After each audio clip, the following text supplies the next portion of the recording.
जी। हाय दोस्तों। मेरा नाम विजय है, मैं एक शराबी हूँ। आज ईश्वर की कृपा से विजय बाबू। आप लोगों की आज आप लोगों की संगत के कारण आज मैं शराब के जहरीली ऊँट से दूर हूँ। एक सुखी समाधानी जीवन जीने का प्रयत्न कर रहा हूँ। जिस जीवन को मैं आज सुखी और समाधानी बोल रहा हूँ, एक टाइम था कि यही जीवन बड़ा कष्टदायी था, यही जीवन बड़ा कमज़ोर किस्म का था, क्योंकि जीवन में पहले शराब थी। शराब ने इतनी कमज़ोरियाँ और इतनी अस्त-व्यस्तता मेरे अंदर पैदा की थी कि जीवन कैसा जीना है, इस दिशा में कोई मेरा ध्यान ही नहीं था। मार्ग नहीं था, रास्ता नहीं मालूम था और कई प्रकार की अपेक्षाएँ मेरे साथ में जुड़ी हुई थी, लेकिन परिस्थितियाँ नहीं थी। चाहता था कि बहुत कुछ करूँ, चाहता था कि परिवार के लिए कुछ करूँ, अच्छी खासी नौकरी, सब कुछ ठीक चल रहा है यार। चारों कोने चित हो चुका था। समझ में नहीं आ रहा था कि कैसा करना, क्या करना? हर दिन, हर वक़्त अपनी परेशानियों में झुंझा हुआ रहता था। वास्तविकता से मैं कहीं तो भी भाग रहा था और आखिरी वक़्त ऐसा आया कि यार भई पी-पी कर ही मरना है, अभी ये कोई छूटने वाली नहीं है।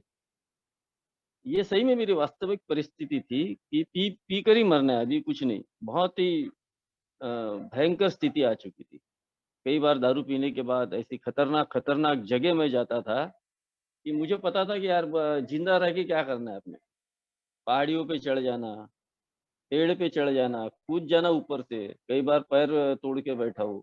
गाड़ी एकदम स्पीड में चलाना, साला कोई आके ठोक दे, मर जाऊँ। इतनी यानी बर्बादी अपनी विचारों की, अपने इमोशंस की, अपने मानसिकता की, ऐसी मैंने करके रखा था यार। ये सब क्यों हो रहा है, क्या हो रहा है, इसके बारे में कुछ भी समझ में नहीं आ रहा। शराब बंद करने के विचार तो मेरे मन में आ रहे थे कि शराब की वजह से होता है ये सब कुछ। इतना मेरा सतसत विवेक बुद्धि मेरी जागरूक थी। लेकिन जब भी मैं शराब बंद करने के लिए जाता था, तो मेरी शराब बंद नहीं हो रही थी। मेरी शराब की पीने की इच्छा सुबह से शाम तक नहीं होती थी। मैं अपनी इच्छाओं को सुबह से शाम तक बढ़िया कंट्रोल करके रखता था। शाम को ना जाने ऐसा क्या हो जाता था जो मेरा क्रेविंग जागता था और सारी बातें भूल जाता था। और सारी बातें भूलने के बाद जो परिस्थितियाँ मेरे साथ में हुई, जो मेरे साथ में गलत हुआ था, वो सब भूल जाता था। और सीधा मेरा जो शरीर है, वो सीधा उस शराब के गुत्थे तक जाता था और मैं फिर वो शराब पीना और फिर ब्लैकआउट में जाना, फिर वही हरकत करना, फिर मौत को गले लगाने के लिए ईश्वर से प्रार्थना करना कि उठा ले भगवान, दारू तो नहीं छूट रही है। कभी परिवार का ध्यान नहीं आया, बच्चों का ध्यान नहीं आया, पत्नी का ध्यान नहीं आया कि उनका मेरे बाद क्या होगा। माँ थी, माँ का ध्यान नहीं आया, पिता का ध्यान नहीं आया, कोई ध्यान नहीं। आए दिन, हर दिन पर डे अपनी वन डे एट ए टाइम के बेस पर एक-एक दिन दारू अपनी चालू थी, दारू की इच्छाएँ अपनी चालू थी और बर्बादियाँ चालू और हर क्षेत्र में बर्बादियाँ। ऑफ़िस नहीं जाना, ऐसी परिस्थिति का मैं विजय इस अल्कोहलिक एनोनिमस की इस सभा में 2004 में आया। वो पहला दिन था मुझे अल्कोहलिक एनोनिमस का मालूम है कि जहाँ लोग मेरी कहानियों को इधर शेयर कर रहे थे, मेरी कहानियों को बता रहे थे। मैं इधर दारू छोड़ने के लिए नहीं आया था। जिस व्यक्ति ने मुझे लाया था उसने बताया था कि इधर बड़े आसामी लोग होते हैं, बड़े ये होते हैं और गलतफ़हमी में इधर लेकर आया मुझे। वो शायद वो ईश्वर का संदेश था, वो ईश्वर की संकल्पना थी जो मेरे जीवन में उसने वो प्लान करके रखा था और मैं यहाँ आया और यहाँ आकर आप लोगों के बीच में मैं पहले दिन फँस गया यार एकदम, बहुत अच्छे तरीके से फँस चुका। मैंने मान लिया कि हाँ यार, यहाँ मैं अगर आऊँगा तो मेरी शराब बंद हो सकती है और मैंने ऐसा ही किया। मेरी शराब को मैंने बंद किया। मेरे को बताया गया था कि आज के दिन आपको विजय शराब नहीं पीना है। मैंने उन सब लोगों की बातों को माना जो लोग इस प्रोग्राम पर मेरे से पहले चल रहे थे। उन्होंने बताया कि सिर्फ़ आज के दिन तो नहीं पीना है। मैं कई बार ऐसा कर चुका था कि आज के दिन शराब मेरे घर में कोई कार्य है, कुछ का प्रसंग है, ऐसे टाइम में मैं आज के दिन शराब नहीं पीता था। मैंने उन लोगों की बात मानी और अपने आपको कहीं तो भी वहाँ सरेंडर किया कि मैं शराब नहीं पी सकता हूँ आज के दिन, तो मुझे आज के दिन शराब नहीं पीना है। मुझे कुछ प्रोग्राम समझ में नहीं आ रहा था और मैं अल्कोहलिक एनोनिमस की इस मीटिंग में कंटिन्यूटी मेरी जुड़ते गई, मैं इधर मीटिंग दर मीटिंग करते रहा। पहले मैं रोज़ शाम को ऑफ़िस छूटने के बाद दारू के अड्डे पर जाता था, उन दोस्तों में बैठता था। अब मैंने अपनी दिशाओं को चेंज कर दिया। अब मैं दारू बंद करना है तो मुझे मीटिंग करना पड़ेगा। ये कांसेप्ट मैंने अपने दिमाग में मुझे मीटिंग में बहुत अच्छा लगता था। मैं जैसे ही ऑफ़िस छूटा तो मैं 7 से 8 मीटिंग, 8 बजे के बाद में फिर एक फेलोशिप हमारी चलती थी जहाँ बहुत सारे क्वीरीज़ हमारी निकलती थी। वो मीटिंग्स करते थे और उसके बाद में 9 साढ़े 9 बजे तक मैं घर पहुँचता था। घर वाले खुश थे कि उनको पता था कि दारू नहीं पीता है। उनको पता है कि भई ये व्यक्ति चाहे लेट आ रहा है, पहले तो उससे ज़्यादा लेट आता था लेकिन अब दारू नहीं पी रहा और वो मुझे कुछ बोलते नहीं थे।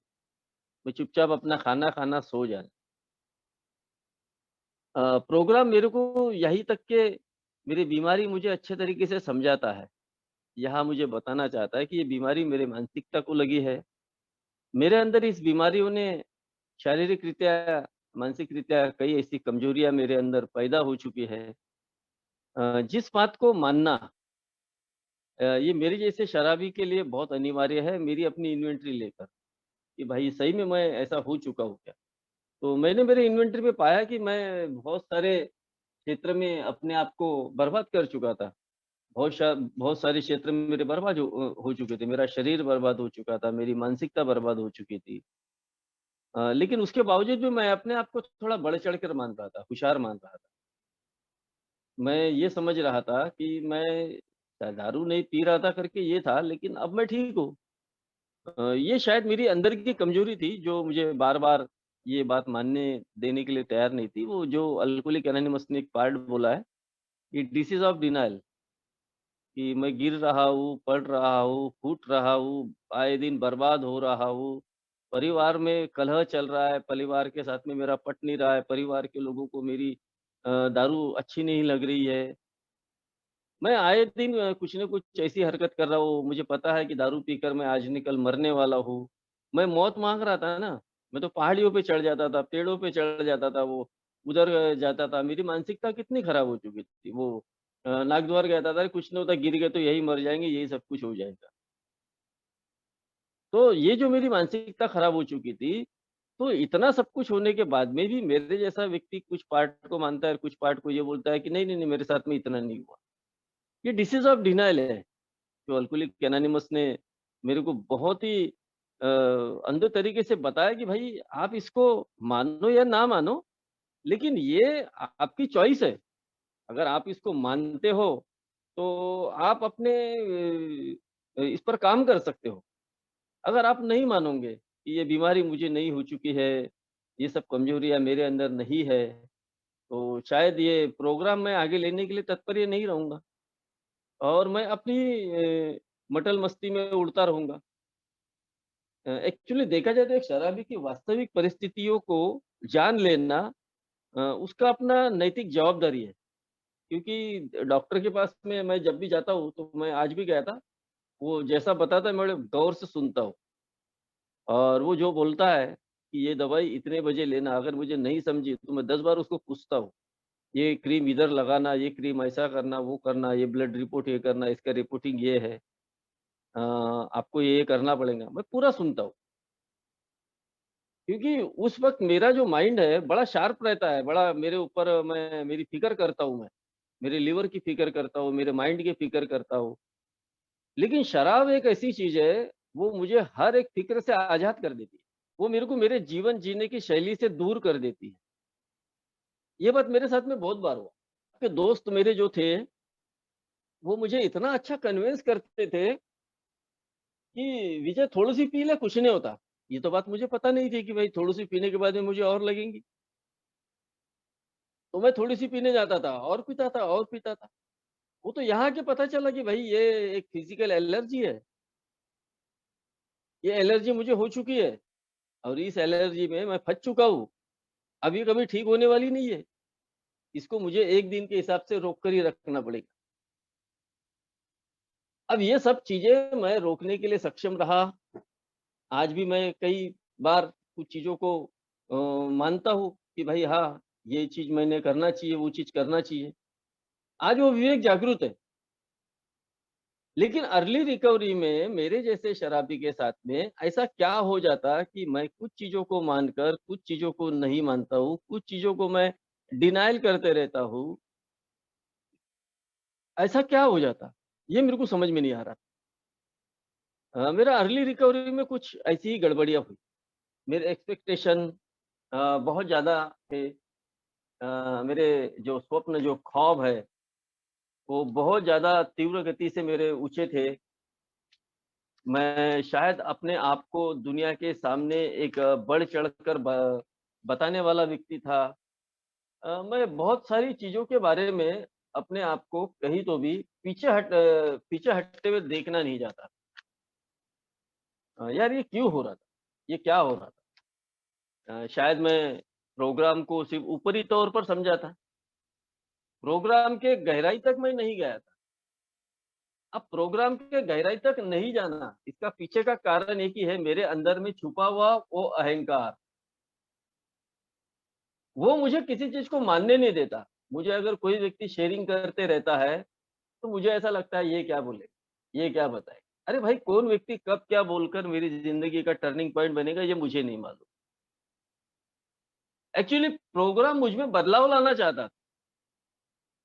प्रोग्राम मेरे अंदर कई प्रकार के जो डिफेक्ट है, वो डिफेक्ट को स्वीकार करके, उसको सरेंडरिंग करके मुझे कहीं तो भी अपने अंदर वो बदलाव लाने की प्रक्रिया में मुझे प्रोग्राम सिखा रहा था। लेकिन प्रोग्राम में मेरे से पहले आए हुए लोग वो मुझ पे ज़बरदस्ती तो नहीं करेंगे ना, कि नहीं, नहीं तेरा कान पकड़ के तेरे को बाँध कर इधर तेरे को ये करना ही पड़ेगा। या लिसन एंड लर्न सुनो और सीखो, या मुझे सुनना पड़ेगा और सीखना पड़ेगा। सेल्फिश प्रोग्राम बोला गया है कि हर आदमी ये प्रोग्राम अपने लिए जीता है और डायस से आकर शेयर करता है कि मैंने इसको कैसा जिया। मैंने कैसी अपनी ऑनेस्टी को वापरा, कैसे इस प्रोग्राम को मैंने गलतियों से पहले लिया और बाद में उन गलतियों से सीख कर किस तरीके से आया। ये बता सकता है और वो अपने जीवन में उसको लागू कर सकता है। ये सेल्फिशनेस उसका उसके जीवन में रहता है। वो मेरे को कोई ज़बरदस्ती करने वाला तो है ही नहीं। ये मुझे मानना है कि मुझे कैसा रहना है, ये मुझे तय करना है कि मैं इस प्रोग्राम को किस तरीके से जी सकता हूँ। वरना दुनिया मुझे आकर मेरे घर में वो पेपर और वो पेन लेकर मुझे बताने वाली नहीं है। मुझे सिर्फ़ बता सकते हैं बिग बुक पढ़ो, 12 बाय 12 पढ़ो, संयमित जीवन पढ़ो, अल्कोहलिज़्म को समझो, अहंकार को कम करने के कई प्रकार के आध्यात्मिक तत्व हैं, वो लागू करो। तुम्हारे अंदर में बदलाव जब तक नहीं आएगा, तब तक तुम ठीक नहीं हो सकते। ये बात बार-बार मुझे अल्कोहलिक एनोनिमस में बताई जाती है। लेकिन मैं कितनी बातों को मानता हूँ, कितनी सत्यता को मानता हूँ, ये मेरे ऊपर निर्भर करता है। मैं जब अपनी अंदर की डिफेक्ट को देखना शुरू करता हूँ, तो मुझे समझ में आता है कि मेरे बर्बादियों का सबसे बड़ा कारण वो दारू नहीं थी। दारू एक मामूली सिंबल थी। वो एक टच करती थी मुझे अंदर जाने के लिए। बाकी प्रेरणा, स्तोत्र सारी चीज़ें मेरे अंदर ही छुपी हुई थी। मेरे अंदर गुलाबी बादल थे, अहंकार था, ग्रैंडियोसिटी थी, कई प्रकार की लालच भरी हुई थी, लस्ट थी मेरे अंदर। क्या इन सब चीज़ों को मैं अपने जीवन में स्वीकार करने के लिए तैयार हूँ क्या? तो इसका उत्तर मेरे को एक ही आता था उस टाइम कि इसकी कोई ज़रूरत नहीं है विजय, अब तेरा जीवन सही चल रहा है, नॉर्मल तरीके से चल रहा है। और वो जब मैंने उन चीज़ों को स्वीकार नहीं किया, परिणाम क्या हुआ? 2 वर्षों के बाद 1 के 2 वर्ष हो चुके थे और 2 वर्षों के बाद मेरे को जुआ जुआ खेलना पड़ा, मेरे को लॉटरी खेलना पड़ा। क्या? तो मेरा अंदर में जो छुपी हुई लालच थी, मेरे अंदर में जो अहंकार भरा हुआ था कि मैं दुनिया का सर्वश्रेष्ठ व्यक्ति बनने वाला हूँ, उसके लिए मेरी लालच दिनों-दिन वो बढ़ रही थी और मैं आए दिन कुछ ऐसे प्रोग्राम, ऐसे कुछ लोगों को बताने के लिए, लोगों को समझाने के लिए कि मैं सब कुछ हूँ। मैं हर जगह कर्जा लेकर कुछ ऐसे काम करता था, जो शायद मुझे करना नहीं था, जो शायद मेरे को मेरे रिकवरी से नीचे ला रहे थे और मेरी इच्छाएँ और बढ़ रही थी। एक अल्कोहलिक की इच्छाएँ बहुत बड़ी रहती है, बहुत ज़्यादा रहती है, अवकाश से ज़्यादा मैं तो ये बोलूँगा। मेरे को अल्कोहलिक एनोनिमस ने बताया कि ये इमोशनली डिसीज़ है, लेकिन मैं इस इमोशनली डिसीज़ को मानने के लिए तैयार क्या क्या वजह थी?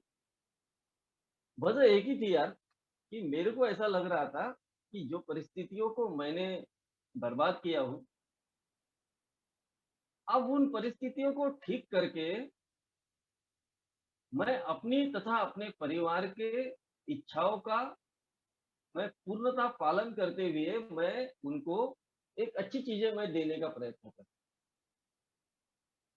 मेरे को सब्ज़ी लाने के लिए बोलते थे, मैंने आधा किलो लेने के बजाय मेरे इमोशंस मुझे ये बताते थे, भाई आज तक तूने कभी खरीद ही नहीं किया, इसको 1 किलो डाल दे, उसको 2 किलो डाल दे।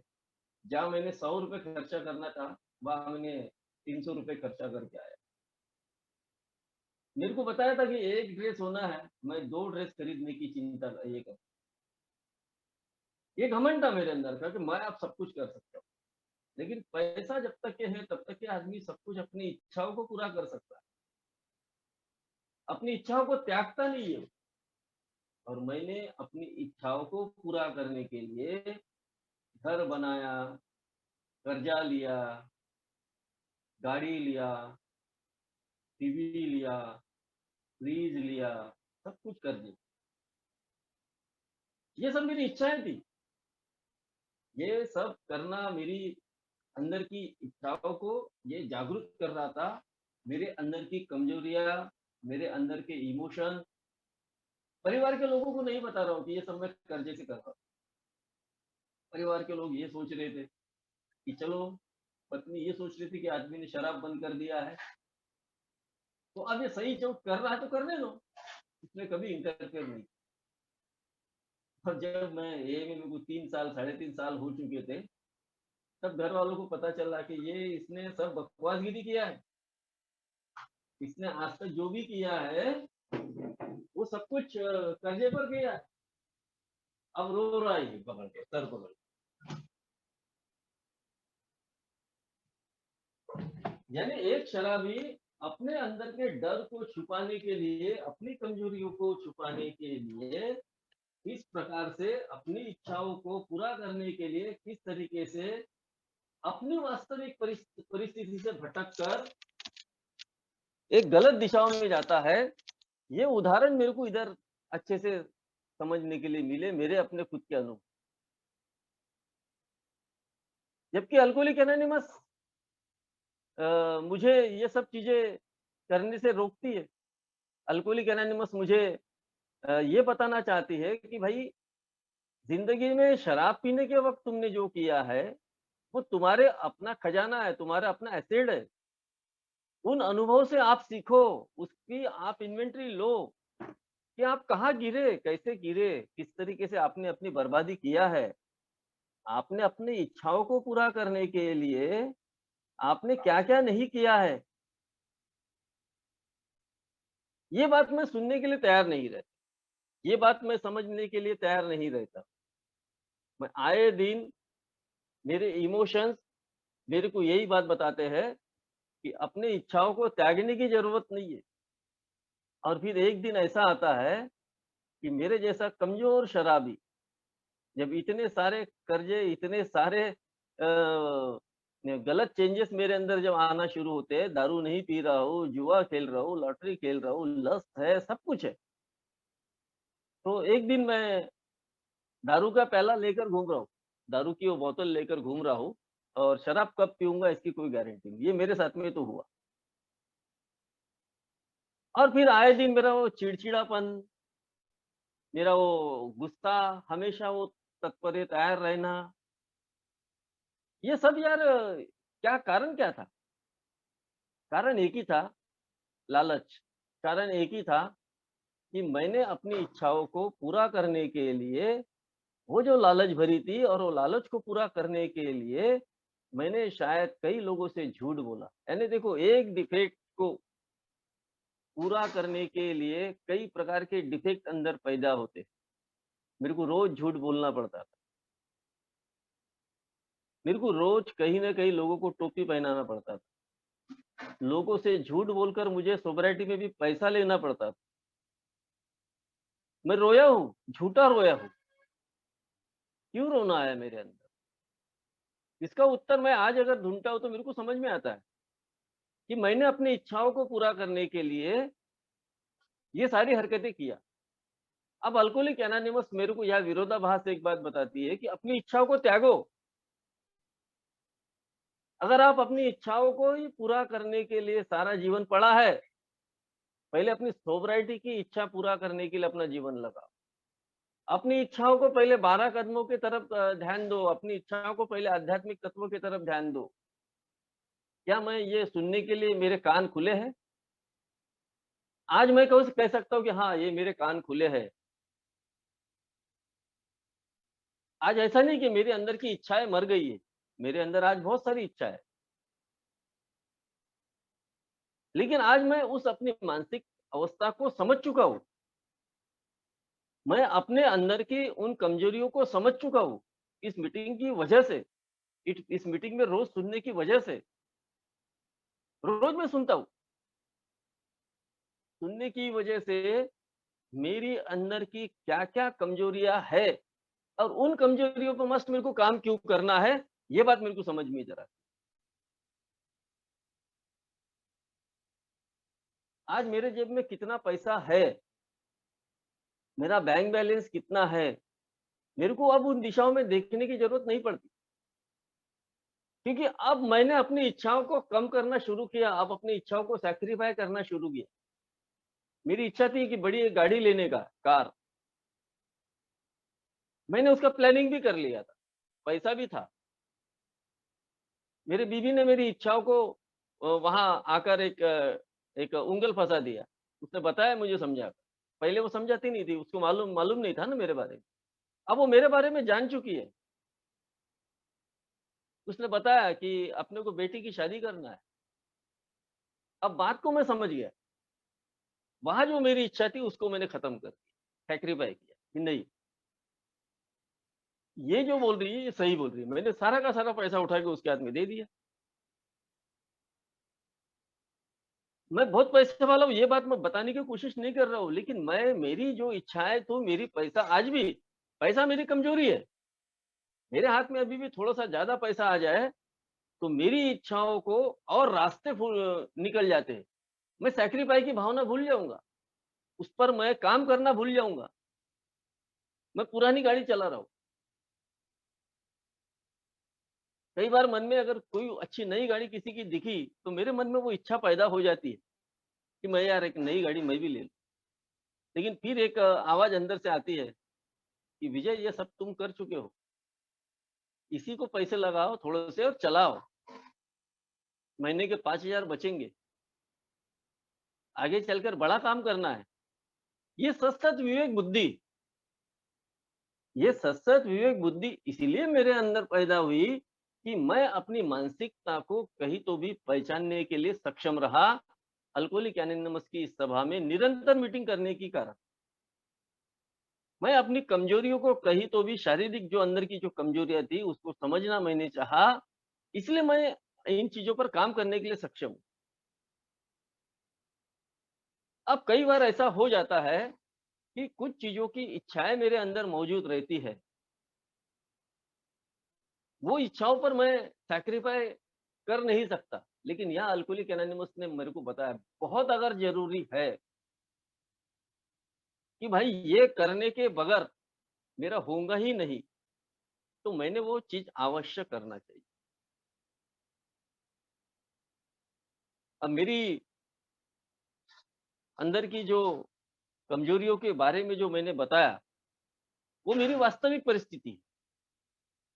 वो शराब के सामने आए दिन मैं अपने आप को कमज़ोर साबित करता था और शराब ने मेरी कई प्रकार की अस्त-व्यस्तताओं को जन्म दिया है और कई प्रकार के डिफेक्ट को मेरे अंदर पैदा किया है और उन डिफेक्ट को स्वीकार कर पाना मुझे शायद ऐसा लगता है कि वो मेरे अकेले के भरोसे नहीं हो सकता। जब तक ये फेलोशिप मेरे साथ में जुड़ी है, जब तक ये मीटिंग्स मेरे साथ में जुड़ी है, मैं आए दिन कहीं न कहीं अपनी अंदर की कमज़ोरियों को पहचान सकता हूँ। रोज़ नई-नई कमज़ोरियाँ मेरे अंदर पैदा होती है। जिस तरीके से शराब का क्रेविंग आता है ना, उस तरीके से मेरी अंदर की इच्छाओं का क्रेविंग आता है।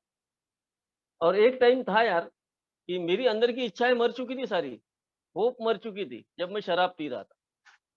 कई बार मैं आज नए लोगों के अनुभव सुनता हूँ, नए लोगों के साथ में जुड़ा रहता हूँ कुछ-कुछ, वो लोग बताते रहते हैं कि शराब पी-पी कर मेरी नसें इतनी कमज़ोर हो चुकी है कि मेरी जीवन में कोई इच्छा ही नहीं बची है।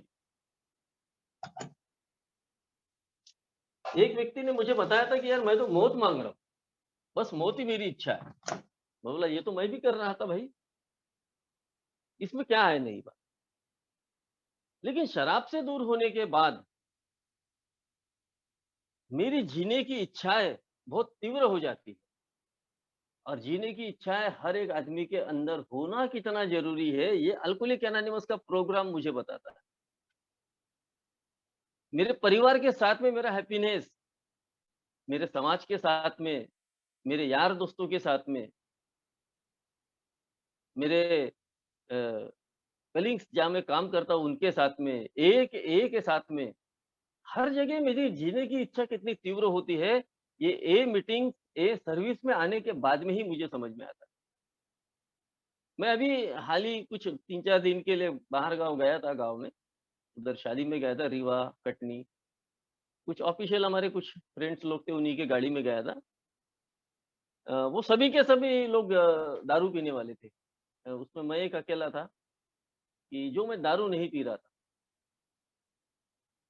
अब रज़िया फँस गई, गुंडों में वाला किस्सा हो गया मेरे साथ, तो मैं उधर आकर फँस गया अभी।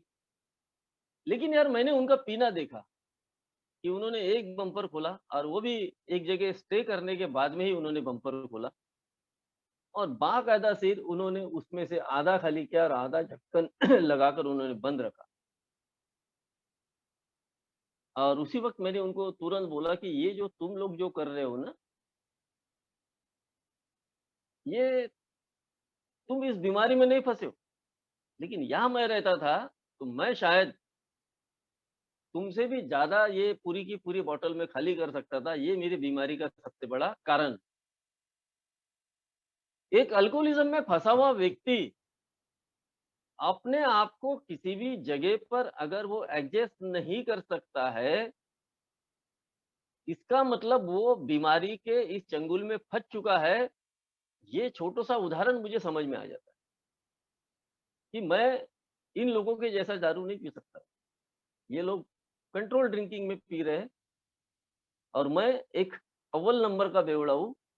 ये बात की स्वीकारोक्ति, ये बात का एक्सेप्टेंस, ये देना, इससे मेरे को डर नहीं लगता। मैं अगर किसी नए शराबी के साथ में बैठता हूँ, वो दारू पी रहा है तो मैं मनुष्य मनुष्य तरीके से उसके साथ में नहीं बैठता हूँ और मैं उनके साथ में भले ही वो कुछ अपना साइड में कोल्ड ड्रिंक्स वगैरह लेकर अपना पीते रहता हूँ, लेकिन मेरे को उन चीज़ों से डरना नहीं है। कई बार वो डर दिखा-दिखा कर मेरे अंदर में वो डर इतना निर्माण हो जाता है कि आए कहीं ऐसा मौका अगर मेरे पास में आया, तो मैं सीधा शराब की ओर जाने वाला हूँ, शराब पीने वाला। अब मेरे को अल्कोहलिक एनोनिमस के प्रति वो विश्वास पैदा हो चुका है, मेरे को ए के फेलोशिप के प्रति वो विश्वास पैदा हो चुका है कि भाई मेरी इच्छा अब दारू पीने के लिए नहीं, वहाँ मेरे को त्याग ज़रूरी है। मेरी इच्छा अब एक ही है कि इस आध्यात्मिक रास्ते पर चलकर अपने आप को कठिन से कठिन परिस्थिति में भी अपने आप को सोबर रखें। ये मैं नहीं बोल रहा हूँ, बिग बुक में भी ये बोला लिखा गया है। बिग बुक में भी ये लिखा गया है कि मेरे को बहुत ज़्यादा डरने की ज़रूरत नहीं है, डर मेरा शराब पिलाने का कारण बन सकता है। मेरे को ए के प्रोग्राम के प्रति विश्वास आना बहुत ज़रूरी है। ए का प्रोग्राम जीने की इच्छा मेरे अंदर होना बहुत ज़रूरी है। ये प्रोग्राम अगर मैं जीता हूँ, ये प्रोग्राम अगर मैं प्रैक्टिस करता हूँ, तो मेरे को कैसे भी परिस्थिति में शराब पीने की इच्छा नहीं हो। मेरे को ये बात आज मालूम है कि अगर मैं आज एक घूँट भी शराब पीता हूँ, तो मैं कितने लोगों का विश्वासघात करता हूँ, कितने बड़ी फेलोशिप का आध्यात्मिक स्थिति का मैं विश्वासघात करता हूँ, मैं मेरे ईश्वर का विश्वासघात करता हूँ, मेरे परिवार का विश्वासघात करता हूँ, मेरे समाज का विश्वासघात करता हूँ, सिर्फ़ एक घूँट की वजह से। आज मैं ये बात को मैं समझ लूँ कि भाई ये इन सब लोगों का विश्वास मेरे पर है और मैं इनके विश्वास को कभी भी ठेस नहीं पहुँचाने वाला हूँ।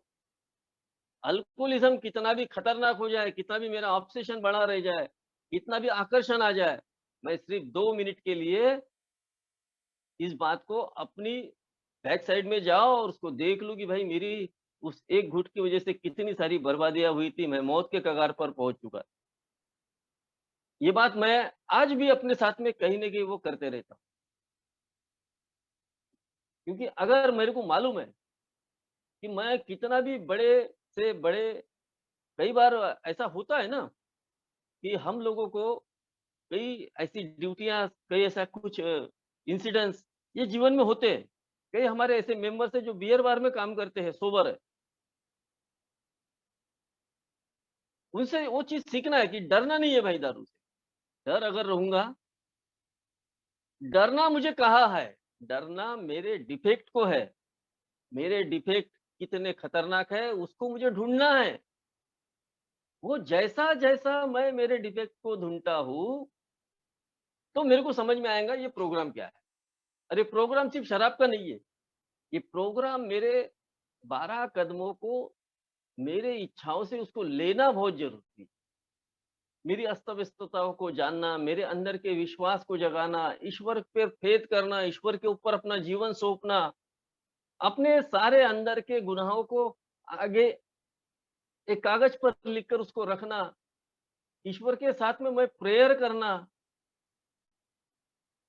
कि भाई मेरे ये डिफेक्ट है, इन चीज़ों को दूर करने का प्रयत्न आप करो भगवान।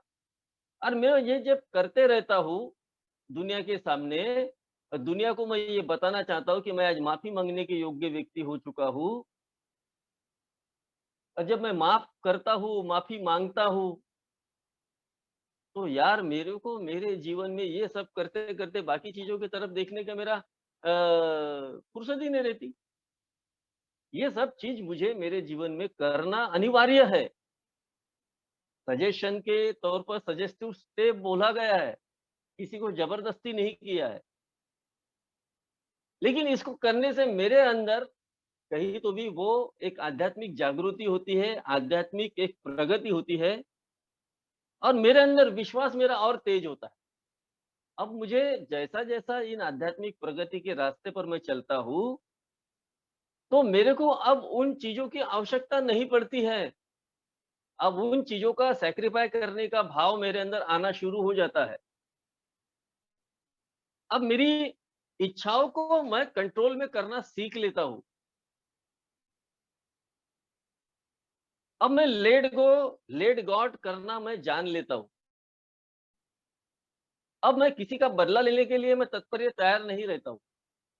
अब मैं दुनिया के सामने अपनी कमजोरियों को खुद स्वीकार करने के लिए तैयार हो जाता हूँ। हाँ भाई, ये मेरी कमजोरी है। हाँ भाई, ये मैंने गलत काम किया।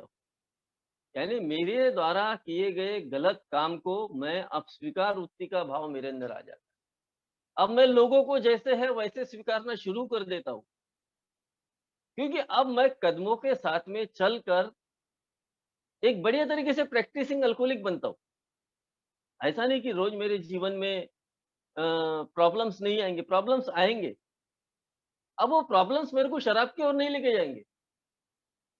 वो प्रॉब्लम सब मुझे शराब नहीं पिए पिलाएँगे, क्योंकि शराब वही तक एक सिम्बॉलिक थी। वो उसको मैंने वही स्टॉप कर दिया। अब यहाँ मेरा विश्वास की बात है, यहाँ मेरा ग्रैटिट्यूड का भाव है, यहाँ मेरे फेलोशिप का विश्वास मुझ पर है, या मेरे परिवार का विश्वास मुझ पर है। अब वो शराब मुझसे दूर हो चुकी। अब अगर दूर कुछ करना है तो रोज़ one day at a time के बेस पर मुझे मेरे डिफेक्ट पर ही काम करना है। मैं आज भी कई बार मुझे जब समझ में आता है कि ये मेरा डिफेक्ट मेरे को ज़रा खलबल मचा रहा है। ये मैंने कहीं तो भी अपने जीवन में ये खलबलियाँ मचाई है, तो मैंने इस पर काम करना चाहिए। मैं ऑनेस्टी के साथ में बताता हूँ, उन चीज़ों पर मैं काम कर अगर मैं काम करूँगा, तभी मैं सक्सेस पाऊँगा। अन्यथा काम नहीं करूँगा और मैं सोचूँगा कि यार मेरे अंदर सक्सेसता क्यों नहीं आ रही है? कई बार ऐसा देखने में आया, कुछ न्यूकमर्स आते हैं, मैं एए की मीटिंग्स में आ रहा हूँ, मैं शराब से दूर हूँ, इतने दिन हुए, साल भर हुआ, 6 महीने हुए, लेकिन वो हैप्पीनेस, वो प्रगति मेरे अंदर नहीं आई। तो मैंने कुछ बताने के लिए मैं उनको तत्पर तैयार इसलिए रहता हूँ कि मैंने इन चीज़ों पर काम किया हूँ। मैंने वो अपने जीवन में वो कुछ चीज़ें ऐसी किया है, कुछ गलतियाँ मैंने ऐसा किया है, मैं कोई परफेक्ट नहीं हूँ। मैंने कुछ ऐसी गलतियाँ किया है कि मैं उनको ये बता पाता हूँ कि भाई आप अपना जो डिफेक्ट है उसको लिखो, आप अपने इमोशंस को लिखो। कुछ लोग करते हैं, कुछ लोग नहीं करते हैं। जिनको सिर्फ़ शराब से दूर रहना है, वो नहीं करेंगे। जिनको ये प्रोग्राम जीना है, वो करेंगे। तो कुछ लोगों से मेरा इसी सिलसिले में सामना हुआ कि उन्होंने अपनी कमज़ोरियों को लिखे, उन्होंने अपने खर्चे को लिखे, उन्होंने अपने इमोशंस को किस तरीके से बाहर आकर दुनिया को बढ़-चढ़ा कर बताने की कोशिश की, वो लिखे। तो समझ में आया, मतलब यही तो तुम्हारी गलतियाँ है ना भाई, ये तो सब मैं कर चुका हूँ। मैं कोई तज्ञ नहीं हूँ, लेकिन ये गलतियाँ मैंने किया हूँ, इसलिए मैं चाहता हूँ कि आप इन गलतियों पर काम करो। आप अपने जीवन के क्षेत्र में किन-किन जगह अपने जीवन को सैक्रिफाई कर सकते हो, अपनी इच्छाओं को अपने कंट्रोल में रख सकते हो, वो आपको करना पड़ेगा। वो आप अगर नहीं करोगे, तो शायद आपके जीवन में वो तकलीफ़ें फिर से आ सकती हैं। तो शायद कुछ लोगों ने उस पर करने का प्रयत्न किया। ये करना मेरे लिए क्यों अनिवार्य है? क्योंकि मैंने जो इतने साल शराब पीने की वजह से, जो मेरे मानसिकता पे जो प्रहार हुआ है, उसकी कारण मैं अपने खुद के निर्णय खुद ले नहीं सकता हूँ। अपने डिसीजन मेकिंग जो पावर है मेरे अंदर, वो खत्म हो चुका है। अब मेरे को दूसरे की सहायता लेना पड़ेगा, वो मेरा स्पॉन्सर रूप हो, मेरा ओल्ड टाइमर हो, कोई भी हो, जो मुझे सही गाइडेंस कर सके, सही लाइन पर ले जा सके, ऐसे व्यक्ति की मेरे को ज़रूरत है और उससे मुझे सहायता लेना पड़ेगा। सहायता लेने के लिए कंजूसी नहीं करना, वहाँ सैक्रिफाइस नहीं करना है मुझे सहायता लेने की। मैं जितनी लोगों की मदद लूँगा, उतना मेरे अंदर मैं डेवलपमेंट पाऊँगा। मुझे तकलीफ होंगी, मुझे बोलेंगे ये मत कर, वो मत कर, वो मत कर। वो एक्चुअली उनको मालूम है मेरे से पहले आए हुए लोगों को कि साला ये ग्रैंडोर सिटी में जी रहा है, ये बहुत ज़्यादा तरीके से भाग रहा है, ये बहुत गुलाबी बादलों में उड़ रहा है और ये आगे चलकर संकट में फँसने वाला है। इसको यहाँ अगर मैं नहीं रोकता हूँ, तो ये आगे चलकर मुझे ही गाली देने वाला है। तो मेरी ड्यूटी है कि मैं उस व्यक्ति को सही राह पर बताने के लिए चलूँ, वो माने ना माने वो उसकी ड्यूटी है। तो मेरी ड्यूटी नहीं कि भाई उसका हाथ पकड़ कर मैं उसको मैं उसके इमोशंस के बारे में बताऊँ कि भाई ये इमोशनली डिसीज़ है और इमोशंस में आकर एक शराबी किसी भी हद तक जा सकता है। अन्यथा अगर तू अपने आप को अगर बचाना चाहता है, तो इन चीज़ों पर काम करना कितना ज़रूरी है, ये बात अल्कोहलिक एनोनिमस का प्रोग्राम मुझे बताता है। अब मेरे को यहाँ नए व्यक्ति को ये बताने के लिए मैं तत्पर तैयार रहता हूँ कि मेरा फ़ायदा काहे में है? प्रोग्राम जीने में है या फालतूगिरी चीज़ें करने में है? और जिसको प्रोग्राम जीने का है ना, वो जो फालतू की चीज़ें है ना, वो करता ही नहीं। वो फालतू कंट्रोवर्सी में पड़ता ही नहीं। वो सिर्फ़ अर्ली रिकवरी में अपने आप को किस तरीके से मैं सोबर रख सकता हूँ, उसके तरफ बहुत ज़्यादा ध्यान देता है। और ये बहुत मस्त है, बहुत ज़रूरी है। क्योंकि अगर मेरे अंदर की हवस और मेरे अंदर की अगर ईर्ष्या और मेरे अंदर की लालच अगर बढ़ेंगी, तो मुझे शॉर्टकमिंग करने के लिए बहुत ज़्यादा वक़्त नहीं लगता। क्योंकि शॉर्टकमिंग में ही मेरे जैसा अल्कोहलिक बर्बाद होता है। हर जगह शॉर्टकमिंग मारने की वजह से जल्द दौलत पाने के चक्कर में मैं अपने आप को सिर्फ़ बर्बादी की कगार पर लेके जाता हूँ। मेरे को अल्कोहलिक एनोनिमस के प्रोग्राम ने बताया कि धीरे-धीरे चलकर छोटा-छोटा सेविंग करके अपने जीवन में प्रगति कर। अपनी इच्छाओं को थोड़ा बाजू में रख, उनको मार, परिवार के साथ में डिस्कस कर, सब परिस्थितियाँ ठीक होने वाली है। कुछ चीज़ों में अपने जीवन में सैक्रिफाई कर, परिस्थितियाँ ठीक होने का इंतज़ार कर, वेट एंड वॉच कर। इसके लिए तेरे को बेईमानी करने की ज़रूरत नहीं पड़ेगी। अगर ज़्यादा शॉर्टकमिंग मारेगा, ज़्यादा अगर लालची बनेगा, तो तेरा जो मन है, तेरा जो इमोशंस है, वो तुझे बेईमानी के रास्ते पर लेके जाने वाला है। क्योंकि बेईमानी का रास्ता तुझे एक दिन शराब पीने वाला है, पिलाने वाला है। और अल्कोहलिक एनोनिमस ने मेरे को टोटली ऑनेस्ट रहने के लिए बोला है, हर एक क्षेत्र में। परिस्थितियाँ मेरी कैसी भी हो, अगर मैं ऑनेस्ट रहता हूँ, तो मैं ईश्वर के करीब पहुँचता हूँ। अगर मैं बेईमान किस्म का व्यक्ति हूँ, अगर मैं उस पर काम नहीं कर रहा हूँ, मैं आए दिन दौलत हर जगह से समेटने की कोशिश कर रहा हूँ, इसका मतलब ये है कि आज भी मैं शॉर्टकमिंग मार रहा हूँ।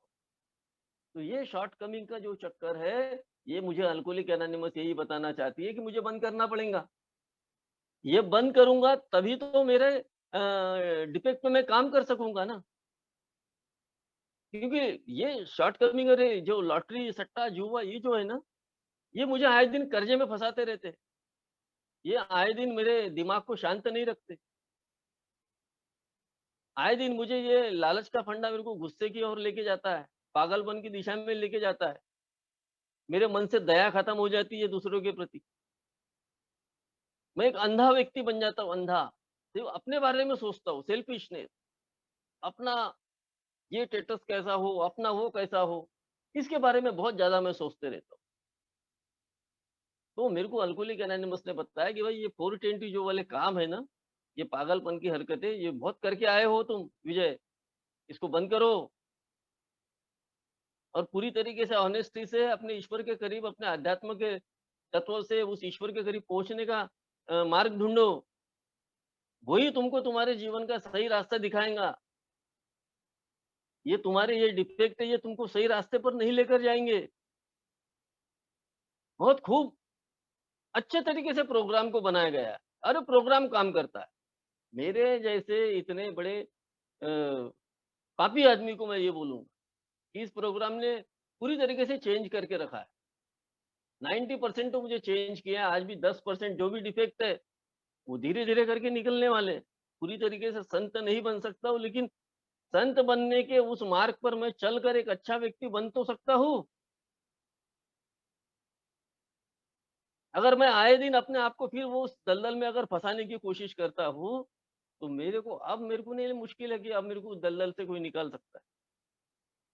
तो मेरे को अगर कहीं फँसना है, कहीं अगर कुछ करना है, तो इस अल्कोहलिक एनोनिमस के इस प्रोग्राम पर अच्छे तरीके से प्रैक्टिस करूँ, अपनी अस्त-व्यस्तताओं को जानूँ और अपनी इच्छाओं को त्यागने का प्रयत्न करूँ।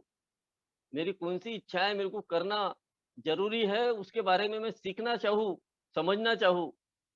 मेरे बच्चों को अच्छा पढ़ाना है, वो मेरी अच्छी इच्छा है, तो मैं उनके लिए कुछ कोशिश करूँ। उनके लिए मेरे को कितना खर्चा आ रहा, क्या आ रहा, कैसा आ रहा है, वो सब करूँ। अरे भाई, जब मेरे आखिरी में मैं एक अपना उदाहरण देता हूँ, जब मेरे बच्चे दोनों के दोनों इंजीनियरिंग कर रहे थे, पैसा नहीं था मेरे पास। देखो ईश्वर भी ऑनेस्टी का जब प्रोग्राम आदमी जीना शुरू करता है, तो ईश्वर भी कैसे मदद करता है। मैं सोच रहा था लोग लाख-लाख रुपए भर रहे हैं, मैं कहाँ से पैसा लाऊँगा और कैसा भरूँगा? उसी टाइम एक फ्री में पेपर बाँटना चालू था कॉलोनी में, और मैंने वो पेपर फ्री में ले लिया, वो महाराष्ट्र टाइम्स मराठी पेपर। उसमें लिखा हुआ था कि ट्यूशन फ़ी इंजीनियरिंग करने वाले छात्रों के लिए माफ़ का गवर्नमेंट का एक नया सर्कुलर शुरू हुआ है। मैं मेरे बच्चे को बोला ये वेबसाइट है, इसमें जाके थोड़ा इंक्वायरी कर यार, देख क्या हुआ। उसने इंक्वायरी किया, उसने फॉर्म भर दिया और उसने उसका नंबर लग गया। 4 साल का उसका इंजीनियरिंग हुआ, ₹5000 के ऊपर साल के नहीं लगे मुझे। वो भी उसी का खर्चा, वो कपड़े, जूते, ये वो ते लेकर। यानी देखो एक अल्कोहलिक जब अपनी ऑनेस्टी की जब ये परिभाषा को जानता है, इस आध्यात्मिक तत्वों को जानता है, जब ईश्वर के बनाए हुए इस प्रोग्राम को जानना शुरू करता है और उस मार्ग पर चलना शुरू करता है, तो ईश्वर उसको मानवीय शक्ति से हटाकर ईश्वरीय शक्ति पर शिफ्ट करके किस तरीके से उसके जीवन में ये मिरेकल्स करता है, ये मेरा एक छोटा-सा उदाहरण है, कई ऐसे उदाहरण हुए। लेकिन ये छोटे-छोटे उदाहरण ही मेरे को कहीं तो भी इस आध्यात्मिक रास्ते पर लेकर चलते। आज वो बच्चा अच्छा पढ़ा, अच्छी जगह नौकरी कर रहा है। यानी ईश्वर भी हमारे जैसे अल्कोहलिक के जीवन में जो अनमैनेजेबल है, उस अनमैनेजेबिलिटी से बाहर निकलने के बाद में, अपने डिफेक्ट पर काम करने के बाद में, वो हमारे जीवन में, हमारे परिवार के जीवन में किस तरीके से कार्य करता है, ये उदाहरण मेरा अपना। अरे भाई, मैं ये घर लेने के लिए आया था, फ्लैट लेने के लिए आया था, पैसा नहीं था मेरे पास। मैंने ₹100 में बुकिंग करके आया, पता नहीं कहाँ से पैसा आया। वो बराबर रास्ते ढूँढ लेता है। वो बराबर उन लोगों को जोड़ के भेज देता है मेरे पास कि भाई या ये तेरी जो भी अच्छी इच्छा है वो उसको पूरा करेगा। तेरे परिवार की इच्छा है, तूने सब कुछ खोया है ना, ये तेरी इच्छा हो। यानी मैं आज कहीं न कहीं मेरी इच्छाओं को मैंने उस ईश्वर के हवाले किया हूँ, उस ईश्वर के इर्द-गिर्द में मैंने सौंप दिया अपने जीवन को, तो वो मेरी इच्छाओं को मेरे को क्या ज़रूरत है, मेरे को कब किस चीज़ की ज़रूरत है, वो उस चीज़ को बराबर वो करके लाता है, बराबर खड़ाता है वो और वो बराबर मेरे जीवन में वो काम करता है। बशर्ते मैं उस ईश्वर की इच्छाओं को समझने का प्रयत्न करूँ, ना कि अपनी इच्छाओं को बहुत ज़्यादा ऊँचा उड़ाऊँ। मेरी इच्छाएँ समय हमेशा मुझे कहीं तो भी नीचे गिराती है और ईश्वर की इच्छाओं को अगर मैं जानना शुरू करता हूँ, समझना शुरू करता हूँ, तो ईश्वर की इच्छाएँ मुझे सदैव सोबर रखने के लिए तत्पर है और जिन चीज़ों की जब-जब मुझे ज़रूरत है, तब-तब वो मुझे देता है। ये बात मेरे अपने खुद के उदाहरण है, खुद के अनुभव है। आज मैं देख रहा हूँ कि मैं ईश्वर की इच्छाओं को समझने का प्रयत्न करता हूँ और मेरी इच्छाओं को मैं लेट गो करता हूँ और जब भी मेरी कोई ऐसी इच्छाएँ हुई, तो मैं उसके सामने बैठकर प्रेयर करता हूँ। क्या ये मेरी इच्छाएँ उचित है क्या? तो मुझे उसमें से समझ में आता है, मेरे मेडिटेशन में मुझे समझ में आता है कि नहीं, नहीं, नहीं ये इच्छा तेरी अभी फ़िलहाल रोक दे, स्टॉप कर दे, उसको ईश्वर के हवाले कर दे, जब वो तेरे को ज़रूरत पड़ेगी तब वो देगा।